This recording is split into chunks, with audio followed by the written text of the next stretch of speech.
اعوذ باللہ من الشیطان الرجیم بسم اللہ الرحمن الرحیم مومنات گرامی السلام علیکم ورحمۃ اللہ وبرکاتہ۔ دو نشست ہم پہلے سورہ قدر کے حوالے سے بیان کر چکے اور آج یہ ایک آخری نشست ہے جس میں کچھ معرفت سورہ قدر کی انشاءاللہ تعالی سعادت حاصل کریں گے۔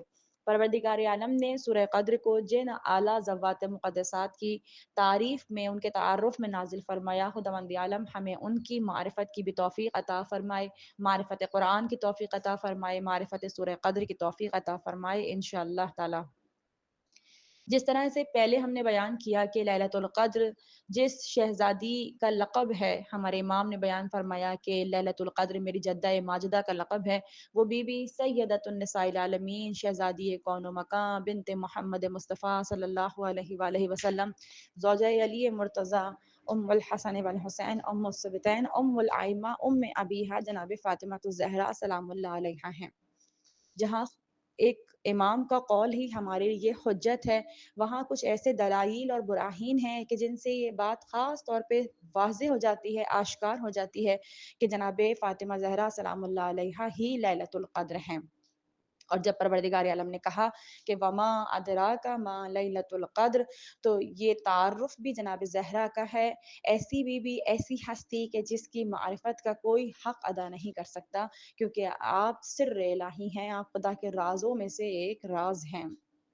اگر ہم قرآن صامت کی بات کریں تو قرآن صامت کے نزول کے لیے بھی خود قرآن میں یہ ایک تعارف پیش ہوا کہ ایک ظرف مکان ہے، ایک ظرف زمان ہے۔ اگر ظرف مکان کی بات کریں یعنی جس جگہ پہ قرآن نازل ہوا تو وہ مکان قلب محمد مصطفیٰ صلی اللہ علیہ وآلہ وسلم ہے، کیونکہ قرآن میں ہی ارشاد ہوا نزل علی قلبک بہی روح الامین، ہم نے روح الامین کے ذریعے قرآن کو آپ کے قلب مطہر پر نازل فرمایا۔ اور اگر قرآن کے لیے کسی ظرف زمان کی بات کریں کہ وہ کون سا وقت تھا کہ جب قرآن نازل ہوا، تو اس کا تعارف بھی خود قرآن کریم میں موجود ہے کہ جب ارشاد ہوا انا انزلناہ فی لیلۃ القدر یا انا انزلناہ فی لیلۃ مبارکہ، یہ مبارک رات میں نازل ہوا، یہ لیلۃ القدر میں نازل ہوا۔ تو قرآن صامت کے لیے ہم نے ان دونوں کو دیکھا، ظرف زمان کو بھی دیکھا، ظرف مکان کو بھی دیکھا۔ اب اگر قرآن ناطق کی بات کریں تو دیکھیں اس کا ظرف زمان تو مختلف ہو سکتا ہے، یعنی کبھی 3 شعبان ہو، کبھی 15 ماہ رمضان ہو، وقت تو الگ الگ ہو سکتا ہے، یعنی ظرف زمان تو الگ ہو سکتا ہے، کبھی 3 شعبان ہو، کبھی 15 ماہ رمضان ہو، لیکن اس کا ظرف مکان ایک ہی رہے گا، رحل عصمت جناب فاطمہ زہرا، یعنی آغوش جناب فاطمہ الزہرا سلام اللہ علیہا۔ تو یہ کتنا ایک بڑا ثبوت ہے کہ ہم لیلۃ القدر کو جناب زہرا کی ذات والا صفات میں دیکھیں۔ اور اس کے بعد بھی صرف امام حسن اور امام حسین علیہ السلام تک نہیں، بلکہ یہ سلسلہ جو امامت کا آگے بڑھا اور آپ کے آخری امام امام زمانہ اجل اللہ تعالیٰ فرجہ شریف تک جا کے منتہی ہو گیا، تو یہ سلسلہ سارا کس کی وجہ سے ہے؟ جناب فاطمہ زہرا کی وجہ سے ہے، کیونکہ جناب زہرا ہی مصداق کوثر ہیں، اور آپ ہی کے دم سے یہ خیر کثیر جاری ہے، آپ ہی کے دم سے یہ نسل رسول خدا صلی اللہ علیہ وآلہ وسلم جاری و ساری ہے، جو حتی مطلع الفجر تک، یعنی ہم دیکھیں کہ جب آپ یہ حتی مطلع الفجر جو ہے یہ بھی خاص آپ کے آخری امام کی نشانی ہے، ان کا تعارف ہے، ان کے وجود بابرکت کی دلیل ہے، کیونکہ جب آپ دعائے سلامتی امام زمانہ پڑھتے ہیں تو آپ اس میں بھی یہ کہتے ہیں کہ حتی تسکنہ ارضک طوعا وتمتعہ فیہا طویلا، یہاں تک کہ آپ زمین پر سکونت حاصل کریں اور آپ کی حکومت طویل ہو جائے۔ وہاں پہ بھی آپ نے کہا کہ حتی تسکنہ ارضک طوعا، اور یہاں پہ بھی آپ نے کہا حتی مطلع الفجر، یہاں تک کہ فجر طلوع ہو جائے۔ تو یہ جو فجر، یہ جو طلوع ہو رہی ہے فجر، یہ جو نور پھیل رہا ہے، یہ جو نور پھیلنے کے بعد ظلمتوں کا اندھیرا، کفر کا اندھیرا، شرک کا اندھیرا، نفاق کا اندھیرا، جہالت کا اندھیرا، یہ تمام اندھیرے جو ختم ہو رہے ہیں اس نور کی وجہ سے، اس بابرکت نور کے پھیل جانے کی وجہ سے۔ یہ نور کون سا ہے؟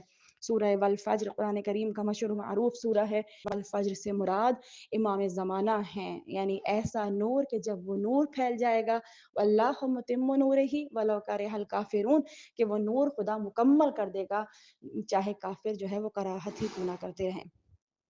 تو یہ بات ہے کہ پروردگار عالم نے سورہ قدر 12 اماموں کی شان میں نازل فرمائی ہے۔ अच्छा, मैंने कैसे कह दिया कि 12 इमामों की शान में नाज़िल फरमाई है। खुद 12 इमामों के तसलसल को बयान करने वाली शहज़ादी।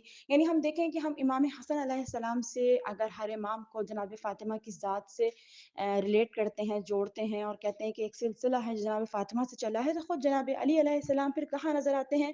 जनाब अली अलैहिस्सलाम के बारे में हदीस कुदसी आवाज़ दे रही है, अहद अलस्त आवाज़ दे रहा है, आलम अरवाह से आवाज़ आ रही है। परवरदिगार हदीस कुदसी में इरशाद फरमा रहा है कि लौला का लमा खलक़तुल अफ़लाक, ए नबी खुदा अगर आप ना होते तो कायनात में कुछ ना होता। लौला अलीयुन लिमा खलक़तुक, अगर अली ना होते तो आप ना होते। उसके बाद लौला फ़ातिमा लिमा खलक़तुकुमा, अगर फ़ातिमा ना होती तो आप दोनों ही को खल्क़ ना किया जाता। क्यों? क्योंकि जनाब फ़ातिमा ज़हरा जुज़्व नबूवत और रिसालत हैं, जुज़्व इस्मत व तहारत हैं। बल्कि मैं कहती हूँ कि मरकज़ इस्मत व तहारत हैं। जनाब फ़ातिमा ज़हरा बाइज़ तकमील मिशन नबी व अली हैं। आपके दम से, आपके वजूद बाबरकत से इस मिशन नबूवत को, इस मिशन रसालत को, इस मिशन इमामत व विलायत को बढ़ाया गया है, चलाया गया है, बचाया गया है। तो ये सारा सिलसिला जनाब फ़ातिमा ज़हरा सलामुल्लाह अलैहा की वजह से है। अच्छा, हम कहते हैं कि ये सूरा जो है ये इमामों की शान में है, इमामत की दलील है। कैसे दलील है? तो हम अगर देखें लैलतुल क़द्र के ज़रा हर्फ़ों की गिनती करें तो लैलतुल क़द्र इसके अंदर कितने हर्फ़ पोशीदा हैं? ये 9 हरूफ पर मुश्तमिल एक मुरक्कब है। तो खुद 9 जो है वो अदद है हमारी बीबी जनाब फ़ातिमा ज़हरा सलामुल्लाह अलैहा का। लैलतुल क़द्र की तकरार ये बताती है कि परवरदिगार आलम किसी एक ऐसी हस्ती का तज़किरा फ़रमा रहा है कि जिसका ज़िक्र करना ख़ुद खुदावंद आलम को बहुत ही पसंद है। अब एक आखिरी तरकीब देखते हैं कि सूरह क़द्र कैसे सूरह इमामत है। तो इल्मुल आदात के जो आलिम हैं वो बयान करते हैं कि अगर तुम किसी सूरह के मिसदाक़ को जानना चाहो और ना जान सको तो उसके अदद को गिनो, उसके नुक़्तों की गिनती करो। आइए ज़रा हम सूरह क़द्र के नुक़्तों की गिनती करें तो ये नुक़्ते 48 हैं, यानी 48 नुक़्ते हैं पूरी सूरह क़द्र में। और ये 48 हमें कुछ एक मुबहम सा अदद अभी हासिल हुआ है और हम नहीं समझ पा रहे कि इस 48 से क्या मुराद है, तो हम इसको जमा करेंगे और किसी एक ऐसे अदद तक पहुँचेंगे जो शनासा अदद हो। 48 को जब आपस में जमा करते हैं तो हमें 12 का अदद मिलता है, 4 और 8 12। तो 12 खुद एक ऐसा शनासा अदद है कि फ़ौरन 12 के नंबर से, इस अदद से हमें एक ख़याल जो आता है वो अपने 12 इमामों का आता है। तो ये खुद एक मौजज़ा है अपने आप में कि सूरह क़द्र जो है वो 12 इमामों पर दलालत कर रहा है, 12 इमामों की दलील बना हुआ है। इसके बाद फिर अगर 12 को भी आपस में जमा कर लें और एक मुफ़रद अदद तक पहुँचें तो 2 और 1 ये 3 का अदद बनता है।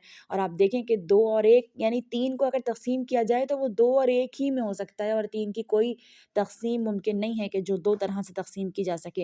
यानी 1, 1, 1 करके आप उसको तक़सीम करें, तक़सीम का ये तरीक़ा नहीं होता, बल्कि तक़सीम का तरीक़ा यही होता है कि उसको 2 अदद में तोड़ा जाए, 2 बराबर हिस्सों में तोड़ा जाए।